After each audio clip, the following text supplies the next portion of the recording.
The coffee shop erupted in laughter. Harold Whitman, 89, sat hunched over his worn leather journal, scribbling frantically as foam from his forgotten cappuccino grew cold. His gnarled fingers trembled as he wrote. The college students at the next table couldn't contain themselves. "Look at Grandpa playing pilot," one snickered, loud enough for the entire cafe to hear. "Probably thinks he's still fighting the war," another added, pulling out his phone to record. Harold's pen stopped moving. His shoulders sagged. The journal fell shut with a soft thud. The cafe fell silent for exactly 3 seconds. Then the laughter doubled. "Sir, you're disturbing other customers," the barista said, approaching with that fake sweet voice reserved for crazy old people. "Maybe you should take your stories somewhere else." Harold stood slowly. His weathered flight jacket hung loose on his shrinking frame. He clutched the journal to his chest like a shield. Every eye in the coffee shop burned into him. "Get a life, old man," someone called out. Harold shuffled toward the door. His left leg dragged slightly. A war wound, probably. But nobody cared about that. They only saw a delusional old fool living in fantasy. The journal slipped from his hands. Pages scattered across the floor like fallen leaves. Coffee-stained entries, faded ink, cryptic numbers, strange coordinates. The students laughed harder as they watched the old man scramble on his knees, gathering his pretend stories. One page caught the light. A date, December 7th, 1941. Below it, a single word. Hell. But nobody looked close enough to see.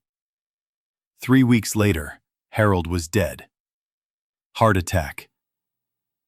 Alone in his cramped apartment above the dry cleaner, the landlord found him slumped over his kitchen table, the journal open beside a cup of cold coffee.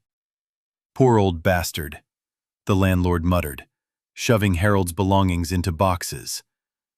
Always talking about his war stories. Nobody believed him. The journal ended up in a donation pile. Then a thrift store. Then, in the hands of Marcus Webb, a 23-year-old history student who bought it for 50 cents as a joke. "Check this out," Marcus told his girlfriend, flipping through the pages. Some old guy's fantasy journal. He thought he was a World War II pilot. Sarah rolled her eyes. "That's sad. Why would you buy that?" "It's hilarious. Listen to this entry." Marcus cleared his throat dramatically. Mission 47. Coordinates 51.5074. 0.1. The British War Archives website loaded slowly. Marcus typed in the coordinates from Harold's journal. His hands shook as he pressed enter. Classified mission report. Operation Crossbow. December 12, 1943. Pilot, Second Lieutenant Harold J. Whitman. Aircraft, P-51 Mustang. Mission, escort bomber squadron to London docks. Casualties, 3 KIA. Pilot, Johnson, Robert K. Killed in action. Marcus stared at the screen until his eyes burned. He flipped through the journal with new eyes. Every entry corresponded to a real mission. Real dates, real battles, real death. His phone buzzed. Sarah. "Still reading Grandpa's fairy tales?" she texted. Marcus didn't answer. He was too busy reading about November 15th, 1943. The day Harold's journal said he shot down 3 German fighters over France. The day the official records showed Second Lieutenant Whitman saved an entire bomber squadron from annihilation. The day Harold became a hero.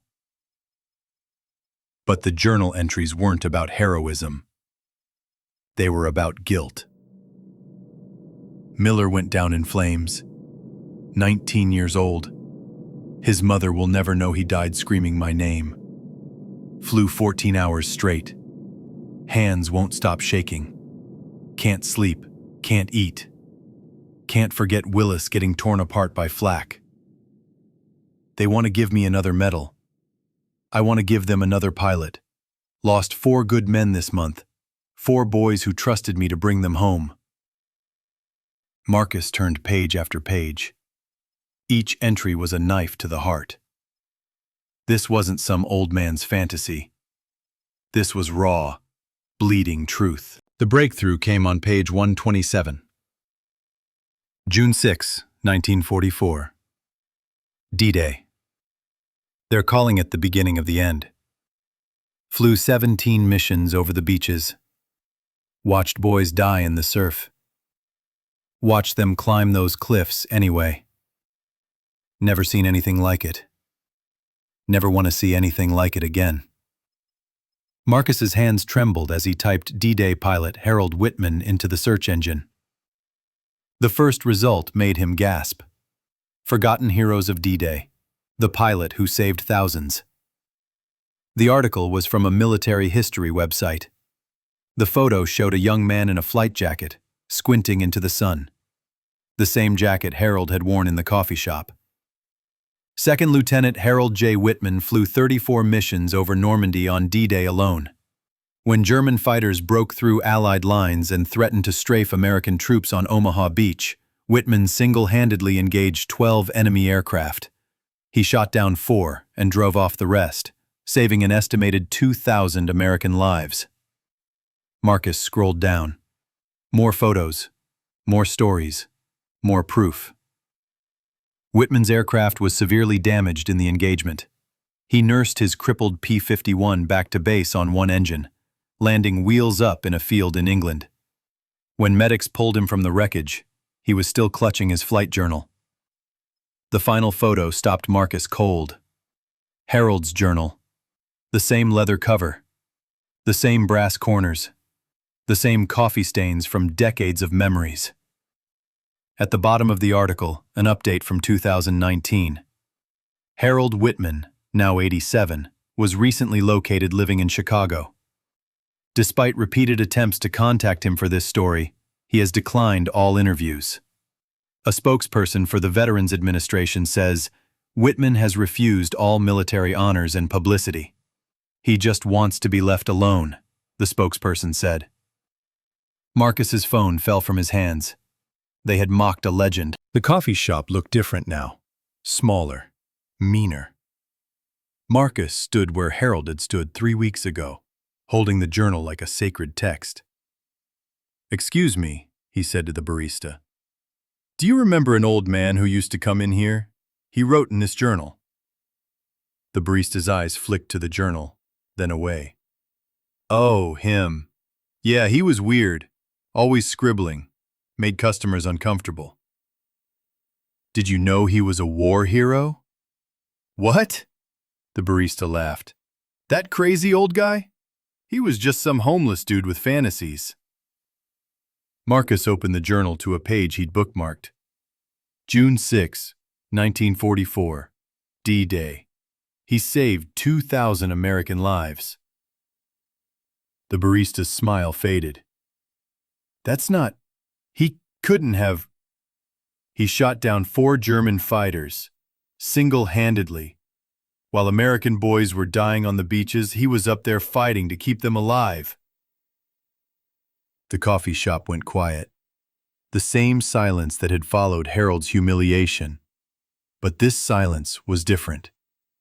This silence was shame. Marcus's voice carried across the room. His name was Harold Whitman. He was 89 years old. He flew 47 combat missions in World War II.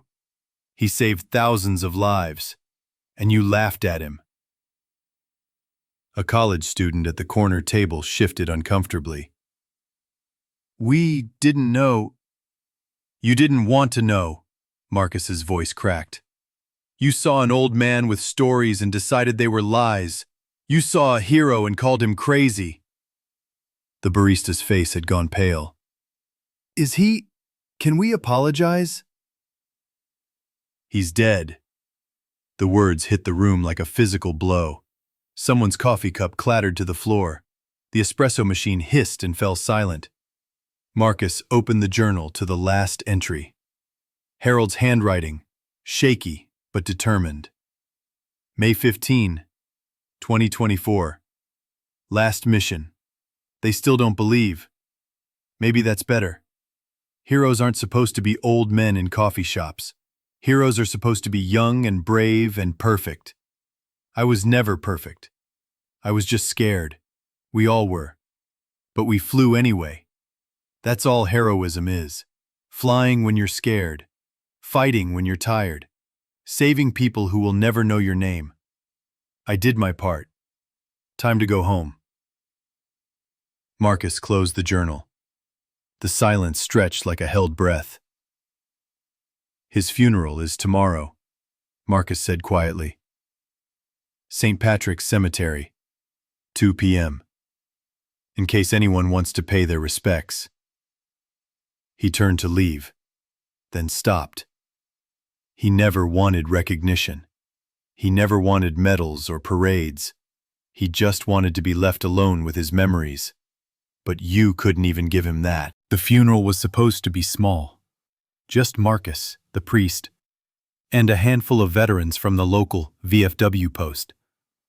Harold had no family, no friends, no one to mourn him.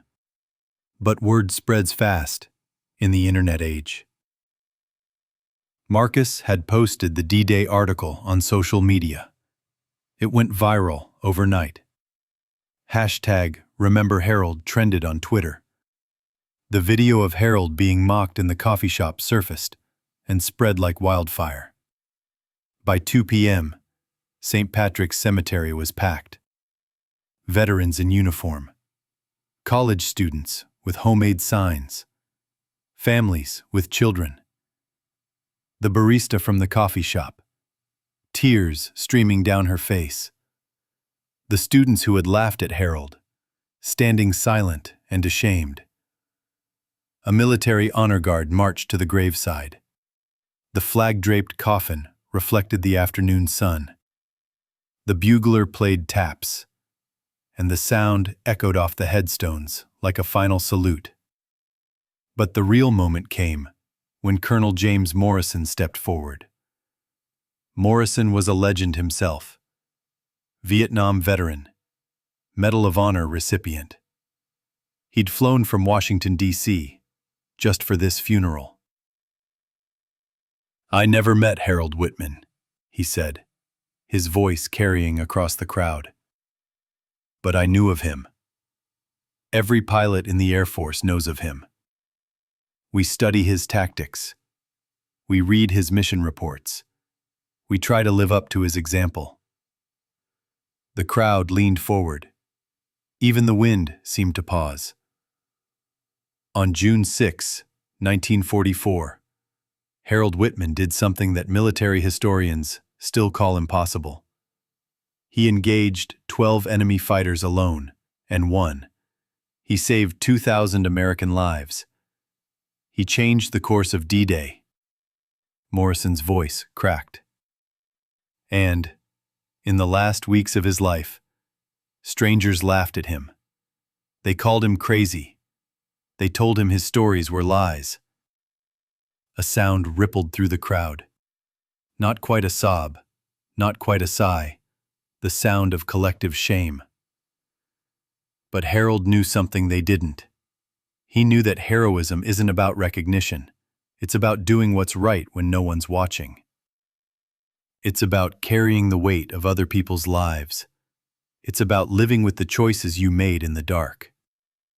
Morrison pulled out a small box. Harold Whitman refused every medal the military tried to give him. He said he didn't deserve them. He said the real heroes didn't come home. The colonel opened the box. Inside was a distinguished flying cross, the nation's highest honor for combat pilots. Today, we give him the recognition he never wanted. Not because he needed it, but because we need it. We need to remember that heroes walk among us every day. The coffee shop closed a month later. Too many empty tables. Too many guilty looks. Too many people who couldn't forget the laughter. Marcus kept Harold's journal. He digitized every page, every entry, every story. He created a website, the Harold Whitman Project. Stories of forgotten heroes, veterans whose courage went unrecognized. It started small, a few dozen visitors, then hundreds, then thousands. The site's mission statement was simple. Heroes don't always wear capes. Sometimes they wear old flight jackets and sit alone in coffee shops. Sometimes they're the people we ignore. Sometimes they're the people we mock. But they're always the people who fought for us when we couldn't fight for ourselves. Sarah helped design the website. She'd been haunted by Harold's story, by her own laughter in that apartment 3 weeks ago. She'd never mocked an old person again. Never dismissed someone's story without listening first. "What if we just asked?" she said one night, looking at Harold's photo on the site. "What if we just said, 'Tell us about your war'?" Marcus closed the laptop. He probably wouldn't have told us. He never wanted to be famous. But he might have felt less alone. They sat in silence, thinking about all the Harold Whitmans in the world. All the old men and women with stories nobody wanted to hear. All the heroes hidden in plain sight. The next morning, Marcus went to the new coffee shop downtown. He ordered his usual, then sat next to an elderly woman reading a book. "Good book?" he asked. She looked up, surprised. "Oh, yes. It's about my grandfather. He was a pilot in World War II."